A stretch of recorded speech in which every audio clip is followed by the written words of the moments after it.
18h45, la Barrière Info Soir, messieurs, dames, bonsoir et bienvenue à cette nouvelle session d'information du mercredi 11 septembre 2024. Le vendredi dernier a pris fin à Beijing, la capitale chinoise, le sommet Chine-Afrique auquel le Niger était représenté par une forte délégation conduite par le Premier ministre. À l'issue de ce sommet, la Chine a pris l'engagement d'injecter 50 milliards de dollars américains en Afrique sur les 3 années à venir. Comment le Niger peut-il en profiter au maximum? Élément de réponse avec l'économiste Dr Chérif Chako. On ne connaît pas d'abord le volume qui serait attribué à notre pays, mais quoi qu'il en soit, selon le rapport même de la Banque mondiale 1986 sur la situation financière, c'est l'efficacité avec laquelle on va utiliser les ressources financières. Et comment est-ce que le Niger peut en profiter? Et surtout, à cette heure, je crois que la fonction de production, la frontière de production, des possibilités de production pour le Niger, pour utiliser un terme économique, la FPP, la frontière des possibilités de production pour le Niger, c'est dans le secteur agricole. Je vais profiter pour pouvoir dire qu'il y a des ressources en eau, qu'il y a la terre, et avec les grands aménagements que le chef de l'État a donné comme ligne de conduite, je crois qu'on peut développer ces genres de la grande irrigation pour pouvoir profiter des ressources. La deuxième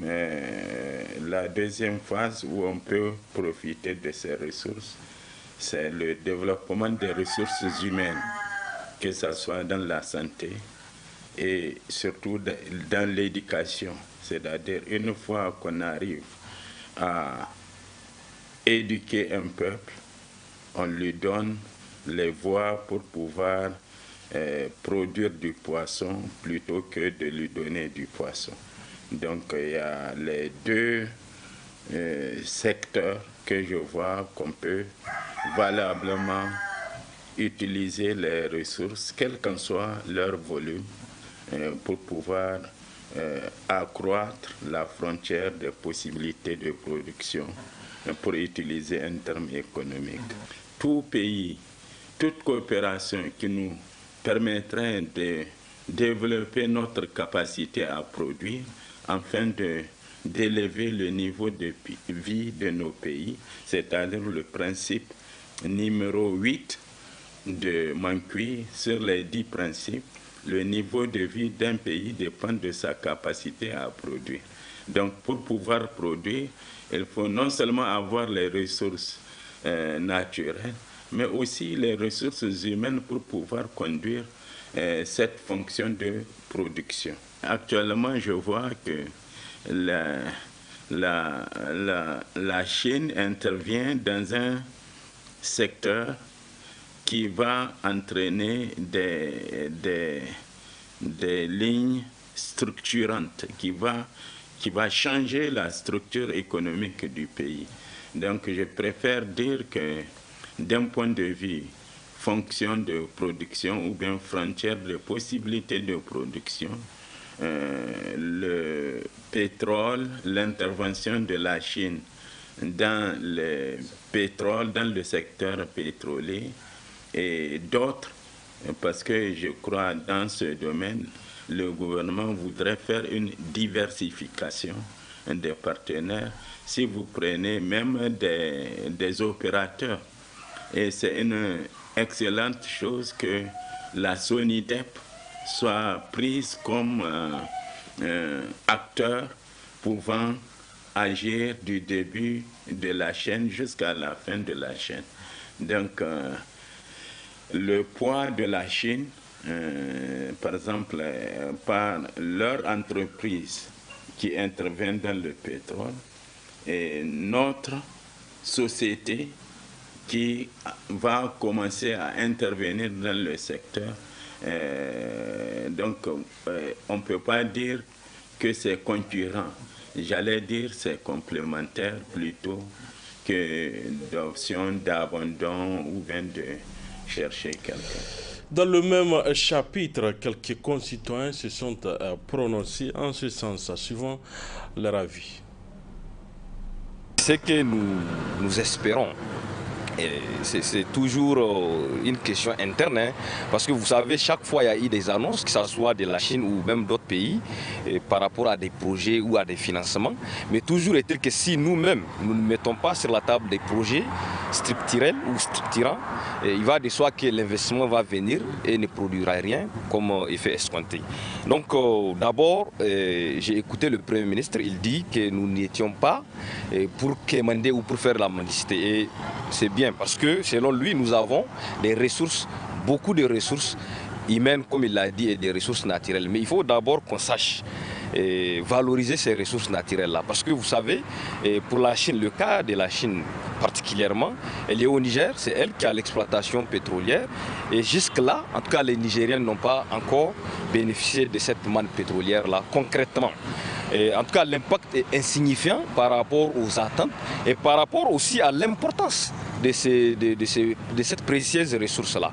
Donc, nous, ce que nous avons à dire au Premier ministre et même à notre gouvernement, c'est de monter des projets structurants qui puissent capter ces financements-là et faire aussi à l'interne de la bonne gouvernance, parce que le tout n'est pas de prendre des financements.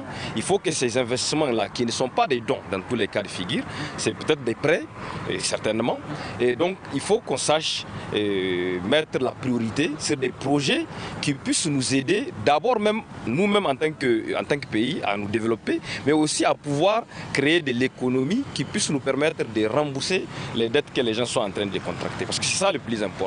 Il faut qu'on aille vers l'industrialisation, la mécanisation, la modernisation de l'agriculture et de la transformation aussi des produits qui seront générés par l'agriculture. Donc en faisant ça, nous allons forcément aussi créer des emplois et qui vont absorber le chômage des jeunes et ainsi de suite. Donc voilà, nous, ce que nous espérons de ce sommet-là. Tirer profit avec l'annonce de la Chine, je pense qu'on va aller dans un rapport gagnant-gagnant. Puisque la logique de l'AES est une logique qui s'inscrit à ne plus s'assujettir par rapport à quelques partenaires que ce soit. C'est une logique qui consiste à dire que nous avons des ressources, nous devons tirer la dividende de nos ressources. Et quel que soit le partenaire qui viendra, il doit d'abord nous respecter. Donc ne pas s'inscrire dans la logique de condescendance comme s'étaient inscrits nos anciens partenaires, avec le truchement de certains de nos politiciens, de nos dirigeants de l'époque. Donc je pense que la Chine va tirer profit à travers l'exploitation de certaines de nos ressources, mais ce ne serait pas une exploitation comme dans l'agenda passé, ce serait une exploitation gagnant-gagnant à travers laquelle nos dirigeants doivent s'inscrire dans la logique d'un transfert de compétences pour permettre aussi à nos cadres de pouvoir se former, mais aussi permettre à la Chine aussi de pouvoir tirer profit, surtout que aujourd'hui l'ordre qu'on avait connu, qui était un ordre unipolaire, est en train de changer pour aller vers un ordre bipolaire ou tripolaire même. Dans le secteur éducatif, le Niger doit s'inspirer du modèle chinois, qui a été un modèle qui s'est apaisanti sur la nécessité d'apprendre ce que l'Europe et l'Amérique a eu à apprendre et de vouloir maintenant booster l'industrie locale. Donc nous aussi, pour pouvoir sortir de cette spirale quotidienne de dépendance, il faudrait que nous nous inscrivons dans une logique de transfert de technologie. Et c'est ça qui va nous permettre vraiment de sortir de l'ornière et d'aller vers l'exploitation nous-mêmes de nos ressources minières. À la suite des inondations au Niger, les autorités s'activent à tous les niveaux pour gérer la situation des sinistrés. À Maradi, la ministre de l'Action humanitaire en mission et les autorités régionales ont effectué plusieurs visites sur les sites des sinistrés en vue de trouver des solutions. Résumé, Hassan Saleh Mustafa et Ibrahim Ahmad. Une fois de plus, la ministre de l'Action humanitaire et de la gestion des catastrophes naturelles et les autorités régionales et départementales de Maradi étaient sur le terrain pour constater les dégâts, mais aussi pour compatir auprès des sinistrés. Objectif, s'assurer de toutes les dispositions prises pour la prise en charge des victimes des inondations. La première étape de notre mission a été le site de distribution de l'arrondissement communal 2, où nous sommes arrivés alors que la distribution de la 9e vague était en cours. Cela démontre la prise en charge effective des personnes affectées par les inondations. Ensuite, nous avons visité l'un des sites de localisation des sinistrés situé dans l'école Bagalamfi. Sur ce site, un total de 201 femmes et leurs enfants ont été répartis dans 17 classes. Ils bénéficient aussi sur ce site de séances de sensibilisation sur l'hygiène et l'assainissement organisées par des femmes leaders volontaires. La troisième étape de la mission a été l'inspection et de l'installation des tentes sur le site de relogement des sinistrés. Nous avons noté une progression significative des travaux, où 97 tentes ont été déjà installées et 20 toilettes d'urgence en cours de finalisation. Un centre de santé a été également mis en place sur le site et une équipe médicale, comprenant des personnes fixes et mobiles, dont un psychologue pour la prise en charge psychosociale. Les installations d'électricité et d'eau potable sont en cours aussi sur ce même site. Nous avons poursuivi notre mission en visitant les magasins de l'OPVN où sont stockés des vivres destinés aux personnes sinistrées. Nous avons constaté d'importantes contributions des bonnes volontés, y compris des opérateurs économiques de la région et plusieurs autres concitoyens. Outre la ville de Maradi, la commune de Solitagrif, située dans le département de Dakoro, à environ 200 km de Maradi, une localité engloutie par les eaux qui n'ont rien laissé sur leur chemin, a été aussi visitée par cette délégation. Ici, c'est une mesure d'urgence qui s'impose au vu de l'ampleur des dégâts. En termes de mesures d'urgence, le gouvernement a mis à la disposition de ces populations des vivres et des abris afin de leur faciliter la réinstallation. De plus, des bonnes volontés ont contribué par la donation d'importants tonnages de vivres. Cependant, il reste urgent de trouver des solutions pour garantir l'accès à l'eau potable afin de prévenir des maladies hydriques. Enfin, je tiens à souligner le leadership du gouverneur qui a su mobiliser l'ensemble des acteurs pour une meilleure réponse beaucoup plus efficace. Cette synergie d'action témoigne d'une forte volonté collective d'atténuer les impacts des inondations sur les populations affectées. Dans la région de Maradi, plus de 200 000 personnes sont déclarées sinistrées à la suite de fortes précipitations enregistrées. Le degré de mobilisation de solidarité a été vivement reconnu et salué par les autorités qui ont saisi d'ailleurs l'occasion pour exprimer au nom de ces sinistrés leur reconnaissance aux généreux donateurs. La tension monte à Niamey entre les autorités et les personnes handicapées. L'Union nationale des aveugles du Niger a tenu une déclaration de presse pour dénoncer les récentes arrestations dont elles ont été victimes suite à la décision du gouverneur de la ville de Niamey d'interdire la mendicité. Le point de cette déclaration, c'est avec Sekinatou Sadou et Boubacar Souley. À travers cette sortie médiatique, les personnes non-voyantes montent au créneau pour exprimer leur mécontentement aux autorités régionales de Niamey relativement à leur décision de débarrasser la ville de Niamey des mendiants qui errent sur les grands acteurs de la ville notamment. Malheureusement, de leur traque, les éléments des forces de l'ordre ne font pas la différence entre les handicapés et les mendiants, d'où ce cri de cœur de l'Union nationale des aveugles du Niger.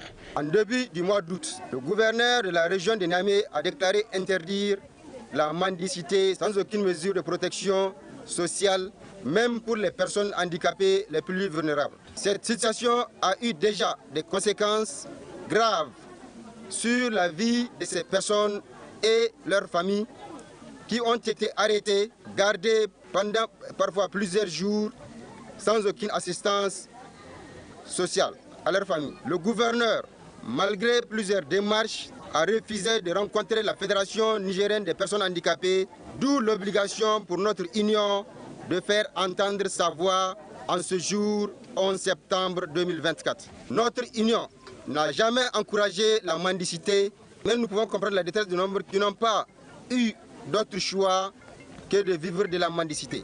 Nous sommes tout à fait disponibles à collaborer dans la lutte contre cette pratique. L'Union nationale des aveugles du Niger affirme sa disponibilité et sa détermination à collaborer avec les autorités en vue de trouver une solution concertée. Nous voudrons attirer l'attention de nos autorités sur les conséquences dramatiques de leur décision d'interdire la mendicité sans la mise en place de véritables systèmes de protection sociale. Nous avons bâti des écoles, des centres, accompagné le gouvernement pour construire l'avenir des personnes handicapées. Nous avons même aidé des pays à travailler sur l'amélioration de la vie des personnes handicapées. Alors que le débat autour de la mendicité à Niamey prend de l'ampleur, il reste à voir si les autorités entendront cet appel à la compassion et à la justice sociale. Place à présent au rendez-vous hebdomadaire de la chronique judiciaire dont le numéro d'aujourd'hui traite de l'audition de mise en état. Un sujet abordé par Maître Moustapha Hamidou Niébé, Maman, avocat à la Cour. Très bonne réception à vous.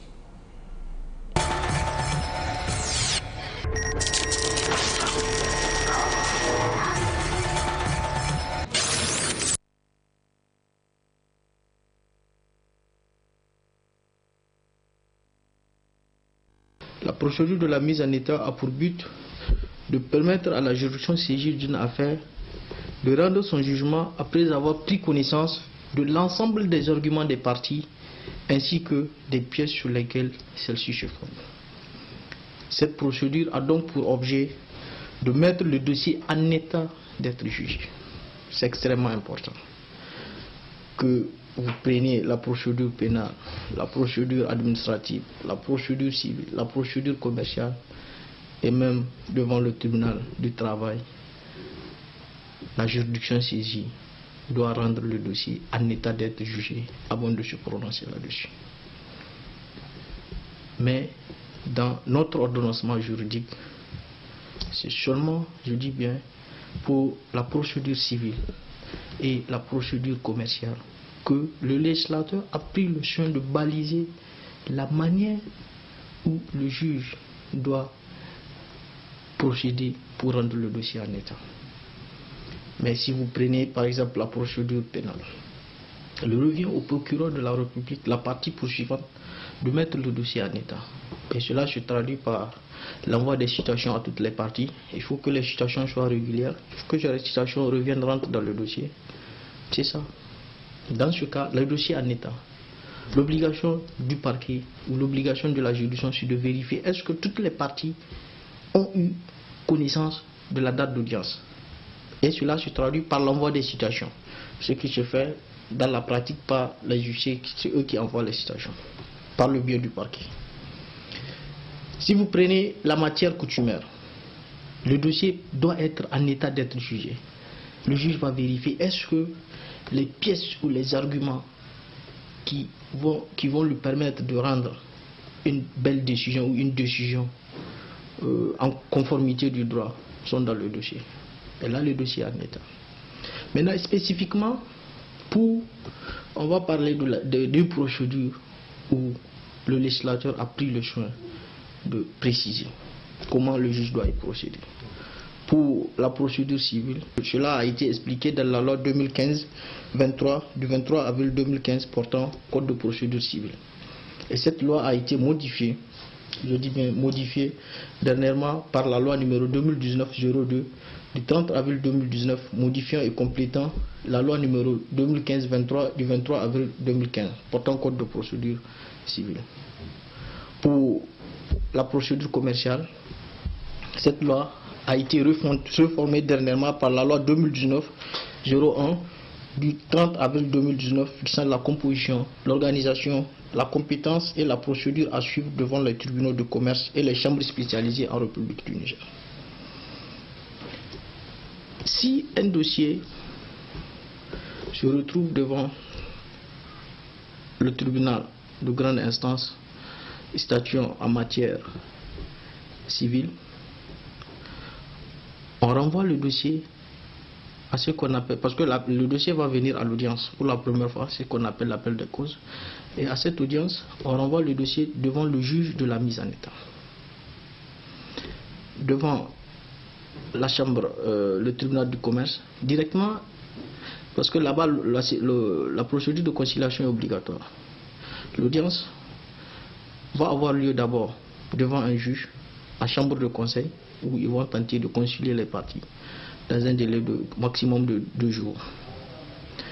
S'il n'y a pas de conciliation, on constate l'échec de la conciliation, et là on renvoie le dossier à un juge pour mettre le dossier en état. Maintenant, les audiences de mise en état se font en chambre de conseil, donc en conférence de cabinet, et là le juge établit ce qu'on appelle un calendrier d'instruction. Et dans ce calendrier d'instruction, il impartit aux parties de la procédure des délais pour communiquer les pièces éventuelles, pour prendre des écritures, et tout cela dans le principe du contradictoire. Cela veut dire que la procédure, ce n'est pas un jeu de cache-cache. Si tu prends des écritures, tu communiques d'abord à l'autre partie ou aux parties en présence dans la procédure. Et maintenant, tu communiques maintenant au juge de la mise en état. Maintenant, pour communiquer au juge de la mise en état, tu dois aussi le produire, la décharge, la preuve que tu as communiqué ces conclusions ou ces pièces à l'autre partie. C'est l'une des obligations pour que le juge puisse recevoir tes conclusions, parce que là, il sait que ce n'est pas un cheveu qui est tombé dans la soupe comme ça. Tu as communiqué à l'autre partie a pris connaissance de ça, et bien, c'est contradictoire. Lorsque le calendrier est établi, les parties signent le calendrier. Maintenant, là, il faut aussi préciser que, en l'absence d'une des parties, le juge peut établir le calendrier, mais à charge pour l'autre de communiquer après le calendrier à l'autre partie. Le juge de la mise en état, il a des pouvoirs juridictionnels et des pouvoirs administratifs. Parce que c'est lui qui surveille en fait l'exécution du calendrier de la mise en état. Et dans l'exécution de ce calendrier, il est appelé à prendre des mesures. Par exemple, informer les autres parties, d'appeler par exemple d'autres parties en cause, ou donner des prolongations de délai. Il peut aussi demander aux parties de communiquer d'autres pièces ou des originaux. Il peut aussi entendre même d'office les parties. Mais là, ce que j'ai oublié de vous dire tout à l'heure, c'est que le juge de la mise en état aussi, il a ce pouvoir de demander aux parties de partir en arbitrage ou en médiation. Soit à sa demande, mais là il faut que les parties acceptent sa proposition, soit à la demande des parties. On peut partir en médiation ou en arbitrage. Mais là, si vous prenez la loi sur le code de procédure civile, nous dit, dans ce cas de figure, le dossier est renvoyé à ce qu'on appelle le rôle d'attente, jusqu'à ce qu'il y ait une décision, soit dans la procédure de médiation ou dans la procédure d'arbitrage. Et cette décision sera homologuée par le président du tribunal de grande instance, ou le juge par lui délégué. Le président de la cour d'appel ou le conseiller par lui délégué dans cette procédure est ce qu'on appelle le juge de l'annulation. Si vous prenez par exemple la procédure commerciale, là, les délais sont plus stricts. Parce que si le président ou le juge de la mise en état devant le tribunal de commerce renvoie le dossier en médiation ou en arbitrage, on dit il met le dossier dans le rôle d'attente. Mais cela ne peut nullement excéder 3 mois. Et là, le président du tribunal de commerce ou le juge par lui délégué est ce qu'on appelle le juge de l'homologation. Le président de la chambre commerciale est spécialisé ou le juge par lui délégué est ce qu'on appelle le juge de l'annulation. Donc ça, c'est le pouvoir du juge de la mise en état. Il a des pouvoirs énormes. Et il contrôle aussi, ça c'est ses pouvoirs administratifs. Maintenant, il a aussi des pouvoirs juridictionnels. Il peut statuer sur les demandes d'expertise ou les demandes de sursis à statuer. Il peut aussi constater l'extinction de la procédure. Mais dans ce cas, on dit, ces décisions, comme c'est des décisions qui ont un pouvoir, qui font grief, ces décisions peuvent faire l'objet d'appel. Si vous regardez dans la procédure civile, c'est un délai de 15 jours pour interjeter appel contre les décisions du juge de la mise en état en matière d'expertise, en matière de sursis à statuer, ou bien lorsque le juge constate l'extinction de la procédure. Si vous prenez la procédure commerciale, c'est un délai de 8 jours pour interjeter appel contre l'ordonnance du juge de la mise en état. Mais les autres ordonnances ne font pas l'objet d'opposition. Et on dit aussi que ces ordonnances ne peuvent faire l'objet d'appel qu'avec le jugement sur le fond. Maintenant, le juge de la mise en état, il a aussi un délai pour instruire son dossier. Si vous prenez la procédure commerciale, parce que c'est à ce niveau qu'il y a plus de délai, comme chez les affaires, il y a la célérité, ça compte extrêmement. C'est extrêmement important de tenir compte de ça. Là, on dit que le juge de la mise en état devant le tribunal de commerce, il a un délai de 30 jours pour clôturer son dossier, pour mettre son dossier en état.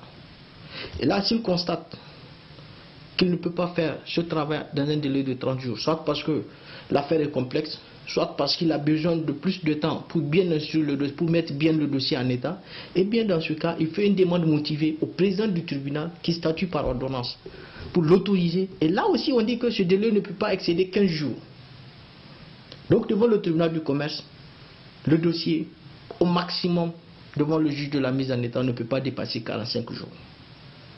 Mais là, si on revient dans la procédure civile, là, à ce niveau, il n'y a pas de délai. On dit juste que dans un délai raisonnable.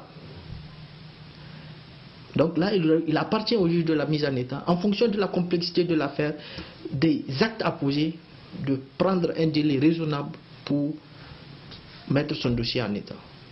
Lorsque ce juge finit l'instruction de son dossier, eh bien, il prend ce qu'on appelle une ordonnance de renvoi, une ordonnance de clôture, puis renvoyer l'affaire.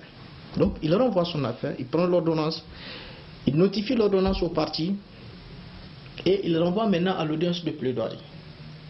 Si un juge de mise en état renvoie le dossier à l'audience de plaidoirie, que ce soit en matière commerciale ou en matière civile, eh bien, on dit que les parties ne peuvent plus déposer de pièces de conclusion. Donc, on considère que le dossier a été mis en état. Nul besoin de produire quoi que ce soit. Et la juridiction ou le juge saisi ne peut rapporter l'ordonnance du juge de la mise en état que pour cause grave. On dit qu'il peut entendre un intervenant volontaire s'il estime qu'en l'état du dossier, il peut joindre ça et juger définitivement l'affaire. C'est pour vous dire que la mise en état, c'est vraiment une procédure extrêmement bénéfique pour les justiciables. Parce qu'on met le dossier en état d'être jugé, on fait recueillir autant d'informations nécessaires pour la manifestation de la vérité. Chose que la justice cherche chaque fois.